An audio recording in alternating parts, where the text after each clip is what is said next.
একটা পাগল সামনে এভাবে মারছেন? মারবে না, আমার মেয়ের হাত থেকে চিপস কেড়ে খাচ্ছে, ওকে উচিত শিক্ষা দেওয়া দরকার। উচিত শিক্ষা?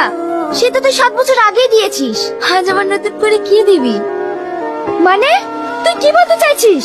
তোকে আর কি বলবো বল, আর বলার মতো বাকি বা কি আছে? তোর তো দেখছি খুব চ্যাটাং চ্যাটাং কথা। চালাস তো একটা চায়ের দোকান। আমি চায়ের দোকান চালালেও আমার একটা মন আছে রে, তোর মতো বেঈমান না। ওর তোকে আমি বলিনি তোর যা লাগবে আমার দোকান থেকে নিবি? চলো, দেরি হয়ে যাচ্ছে। হ্যাঁ হ্যাঁ চলো। ওই পাগলটা কে, আর ওর জন্য বা পল্লবী আমাকে এত অপমান করলো কেন? না, ব্যাপারটা আমাকে জানতেই হবে। এত রাতে তুই এখানে কি মনে করে? তোর কাছে একটা জিনিস জানতে এসেছি। কি? ওই পাগলটা কে? কেন তুই চিনিস না?